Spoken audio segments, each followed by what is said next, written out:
합장하겠습니다. 제법 종본래로 상자정멸상하니 불자행도이하면 내세 득작불인이라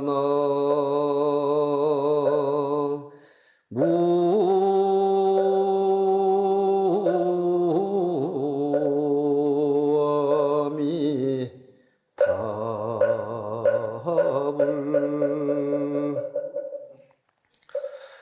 이 개송은 법화경 방평품에 나와 있는 법화경의 사후개송입니다. 그 내용은 모든 법은 본래로부터 항상 고요해서 정멸상이다. 이런 수행자들이 정멸상을 공부를 하면 부처를 이룬다, 이런 뜻입니다. 이와 같이 이제 사구 개송만 들어도 부처님께서는 극락왕생할 수가 있다. 그게 이제 문법 공덕이라고 합니다. 문법 공덕이라는 것은 이 경전을 듣는 공덕, 이것으로 해서 진보 연혈을 타고 왕들이 타고 다니는 그러한 이 수레를 타고 가마를 타고 극락왕생할 수가 있다. 또 하물며 이 오종수행을 하는 사람은 말할 것이 있겠느냐, 이런 내용입니다. 우리가 사생육도란 얘기를 들어보셨을 거라고 생각이 듭니다. 사생육도라는 것은 네 가지로 태어나고 또 여섯 길에서 계속 윤전을 한다. 그 얘기는 우리가 봄, 여름, 가을, 겨울처럼 봄이 가면은 여름이 오고, 여름이 가면 가을이 오고, 가을이 가면은 또 이제 겨울이 옵니다. 또 겨울이 가면은 봄이 옵니다. 이러듯이 사람도 이 육신을 버리고 이제 우리가 말하는 이 법신만 남는 것인데, 이 법신이 굉장히 중요합니다. 이 육신을 건강하게 하기 위해서는 이제 좋은 음식을 먹어야지만이 몸이 건강해지는 것이죠. 그래서 우리가 이제 축원을 할 때 보채란 말이 몸을 잘 보존하는 것이 우리가 살아있는 사람들의 일입니다. 이제 우리가 말하는 이제 영가들은 육체가 없기 때문에 육신이 없습니다. 그럼 뭐만 있냐? 법신만 남는 것입니다.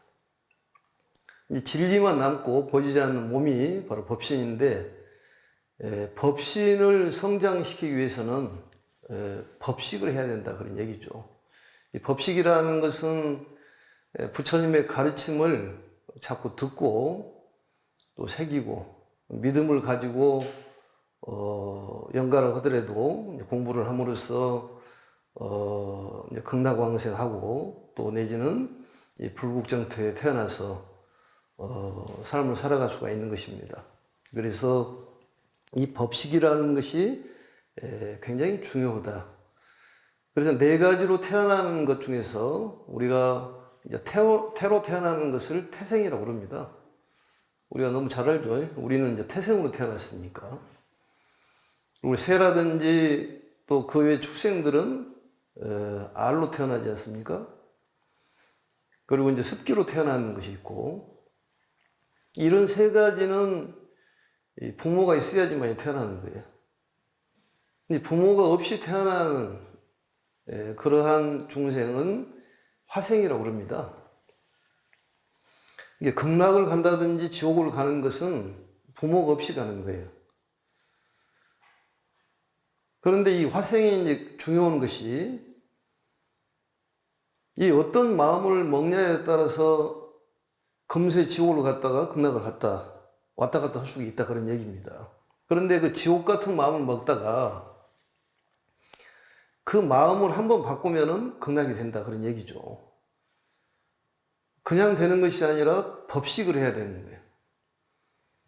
이 우리 마음 속에 있는 이 법신을 자라게 하려면은 법식을 자꾸 드셔야 되는 거예요. 그 이 법식이 바로 부처님의 가르침입니다. 오늘처럼 이 법화경에 귀하고 귀한 이 가르침을 한 소절이라도 이렇게 들었다면 그분들은 반드시 극락왕성을 할 것이다. 나로 인해 가지고 위로 9대, 아래로 9대, 이 9대가 영향을 미친다 그런 얘기입니다. 나로부터 위에까지 9대가 육체적인 DNA가 인연이 맺어져 있듯이 정신적인 DNA도 인연이 맺어져 있는 거예요.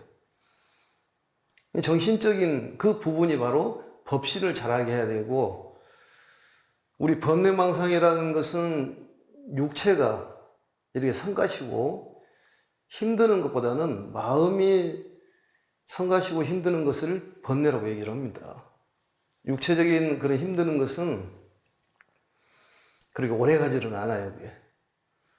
우리가 말하는 마음은 오래 갑니다. 그래서 이 마음이 건강하면은 몸이 자연히 건강하게 돼 있어요. 영가님이라 그래서 따로 생각할 것이 없습니다. 우리하고 똑같이 생각하면 되되 육신만 없다는 거예요. 그게. 육신을 받는 과정이 바로 아까 사유에서 바로 생유의 그 가운데 우리가 중유라고도 얘기도 하고 중음신이라고 얘기하는데 그 상태가 가장 중요하다 그런 얘기입니다. 그래서 사람이 밝은 데서 어둠으로 태어난 사람이 있고, 밝음에서 밝음으로 태어난 사람이 있고, 어둠에서 밝음으로 태어난 사람이 있고, 어둠에서 어둠으로 태어난 사람이 있다 그런 얘기입니다. 그것은 극락에서 극락으로 태어난 사람도 있고 극락에서 지옥으로 갈 수도 있다 그런 얘기예요. 그래서 그렇지만 오늘같이 기쁜 날에 BTN의 법당에 모셔진 영가들이나 또 내지는 오늘 촬영지인 아름답고 터가 좋다고 소문난 도봉사에서 이렇게 영가님하고 인연이 맺어진 분들은 다 극락왕성 하실 거라고 생각을 합니다. 그에 대한 것을 굳게 믿어야 됩니다. 그래서 화생이라는 것은 갑작스러운 생각으로 지옥 극락을 가기 때문에 이 순간에 극락을 갈 수가 있다. 이것을 명심하셔야 될 것 같습니다. 또 한 가지 이제 자주 질문을 한 내용이 어떤 질문이냐면은 위패를 여러 군데 모셔도 되느냐 이런 질문을 가끔씩 합니다. 그런데 먼저 이제 답을 얘기하면은 여러 군데 모셔도 되는 경우도 있고 모시면 안 되는 경우도 있습니다. 예를 들어서 쉽게 얘기한다면은 어머니 생일날 큰아들 집에서 오시라고 그러고 작은아들 집에서 오시라고 그러는데 큰아들과 작은아들이 사이가 안 좋다. 그러면은 부모님이 어떻겠습니까? 불편하시죠. 그게 가기가 힘듭니다. 근데 큰아들하고 작은아들 사이가 좋다. 그러면 위패를 여러 군데 모셔도 됩니다. 또 한 가지는 나 혼자 어디 절에다 모시고 여기다 모시고 그것도 관계가 없어요. 관계 없습니다. 불편하지 않는 가운데 위패를 모시는 것은 괜찮다. 이것을 기억을 하시면 될 것 같습니다. 또한 영가님들께 짐을 지어줘서는 안 됩니다. 그 얘기는 무슨 얘기냐? 이제 우리가 마음이 답답하고 절박하기 때문에 조상님들 저를 좀 도와주세요. 사업 잘 되게 해주세요. 또 아니면 뭐 집을 한 채 만들어주세요. 뭐 이런 부탁을 하잖아요. 이것은 바람직하지가 못합니다. 왜냐? 그분에게 짐을 지어주는 거예요. 예를 들어 설명을 하면은 그분도 좀 급급해요. 사실은 새로운 몸을 받아야 되는데 공덕을 지어야 되는데 그래서 사람이 돌아가실 때 울지 말라는 소리가 그 소리예요. 울면은 이 이승에 대한 애착이 많아가지고 뜰 수가 없다고 말이죠. 딸이 울면은 딸이 힘들으니까 보고 싶어서 못 떠나는 거예요. 그러면은 딸이 어떻게 보면 철천지 온수가 됩니다. 우는 건 별로 좋은 것 아니에요, 사실은. 영가님한테 짐을 지어주지 마라 그 말이에요. 공덕을 지어줘야 됩니다. 공덕을. 근데 그 영가님이 극락왕성을 한다든지 마음의 번뇌를 훌훌 털면은 그 영향이 오는 거예요, 우리한테. 그럼 일이 저절로 잘 되는 것 아니겠습니까? 짐 지어주는 것은 매우 어리석은 일입니다. 그리고 이제 또 한 가지, 이 태아령에 대한 얘기. 태아령이라는 것은 어머니 양수 속에 있다가 죽은 그런 영가들 아니겠습니까? 그 원혼이 상당히 심하다는 것이지. 근데 그런 영가들에게 우리가 공덕을 지어주려면은 법명을 지어줘야 됩니다. 법명을. 법명이라는 것은 부처님의 그 가르침으로 인해가지고 이름을 받는 거예요. 이 불명이라는 것은 이 수기를 줬을 때 너는 어느 때가 되면은 부처가 될 것이다. 그 예언 아니겠습니까? 부처님만 하는 그런 수기. 근데 법명은 이제 이 가르침에 대한 그 이름을 가지고 이제 법문을 듣는 것이죠. 그래서 법명이 필요해요.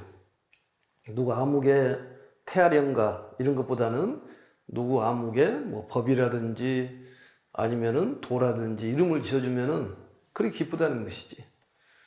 또 그리고 이제 또 뭐 어디 교통사고 났다가 그걸 보고 이제 마음이 아주 안 좋아가지고 꿈에 나타나는 그런 영가들은 또 이 표를 어떻게 써줘야 됩니까? 그대로 쓰면 돼요. 그게 이제 본인하고 인연이 맺어져서 마음에 걸림이 되기 때문에 걸림을 해결하는 방법입니다. 또 중요한 것은 영가님들께서도 어떤 생각을 해야 되냐면은 믿음을 갖고 항상 기쁜 마음과 부처님을 가랑하고 연모하는 마음을 가져야 됩니다. 그래야지만이 불성이 개연이 되는 거예요. 그래야지만이 그 영가님을 강령으로 만들어야 됩니다. 그게 무슨 얘기냐? 깨달음의 영가로 만들어야지만이 그 깨달음의 영가가 돼야지만이 우리 손들이 편하는 거예요. 그래서 깨달음의 영가를 만들려면은 역시 스님은 법화경을 하고 있기 때문에 법화경 공부해라 이렇게 얘기할 수 있습니다. 또 아니면 다른 경전을 해도 됩니다. 어떤 기도를 해주면 좋을까 이렇게 묻는 사람도 있는데 본인이 열심히 했던 그런 기도를 해주는 게 맞습니다. 경전도 맞습니다. 그래서 보현모사를 공부하면서 이런 얘기가 나옵니다. 내가 직접 쓰든지 남을 위해서 쓰게 하든지 이 사경만 해도 도리천에 태어난다는 거예요. 우리가 이 사바세계가 있고 사왕천 있고 야마천 도리천이 있는데 그 극락세계에 태어난다는 거지. 더 나아가지고 오종수행을 하면은 도솔천에 태어난다고 그랬잖아요. 미륵보살이 계시는 내원궁에 태어난다고 그랬습니다.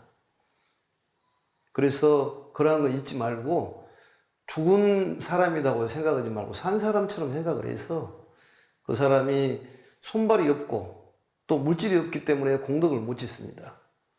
여러분들이 조상님들 위해서 또 내지는 먼저 가신 분들을 위해서 공덕을 지어주는 일에 열심히 했을 때 이 세상이 밝아지고 또 우리 집안이 밝아지고 모든 사람이 밝아질 거로 생각을 합니다. 그래서 절에 와가지고 기도를 할 때는 뭐 법성계를 읽어주든지 아니면은 무상계를 읽어주든지 또 우리 법화경을 한다면은 열애수양품의 자아교송이라고 있습니다. 그게 이제 파지옥문이라고 해서 지옥을 깨트리는 글이요. 또 정토경이라고 해서 극락가는 글이다 그럽니다. 그 짧은 한 2, 3분이면 읽을 수 있는 그런 경전을 읽어주면 그 법신이 잘하는 거예요. 법식을 통해 가지고 음식을 먹는 것은 우리 육신이 잘하지만 이 법식을 통해 가지고 법신을 잘하게 하는 그런 거룩한 그 불사에 동참을 하고 이 부처님의 가르침을 널리 많이 전하고 세상을 이롭게 하고 또 중생을 이롭게 한다는 그런 마음이 꽉 차 있어야 됩니다. 오늘은 이렇게 해서 마치고 모든 영가님들께서도 또 BTN을 통해서 이 법문을 듣는 영가님들 모든 영가님들이 극락왕생하고 더 나아가서는 구경에는 무생사 법인을 이룰 거로 생각을 합니다. 감사합니다. 마치겠습니다. 서울의 명산 도봉산 자락. 우리 시대 명법사이신 호연 스님이 주지로 계신 도봉산은 현종 임금이 국난에 맞서 고려 대장경 조성을 발언한 유서 깊은 천년 고찰입니다. 천년의 세월 수많은 민초들의 정성과 기도로 소원을 이뤄준 서울의 대표 산신기도처 도봉사에서 새로운 천년을 위해 산신각 불사를 봉행합니다. 한민족 고유의 신이자 불법을 옹호한 호법신장인 산신. 산신은 재물과 수명, 복을 관장하며 중생이 기도 공덕으로 현세의 고난에서 벗어나게 하는 신입니다. 새로운 천년을 위한 산신기도 영엄도량 도봉산 도봉사의 산신각 불사에 동참하셔서 발언하는 모든 일 두루 성취하시고 대대손손 무량복덕 이루시길 바랍니다.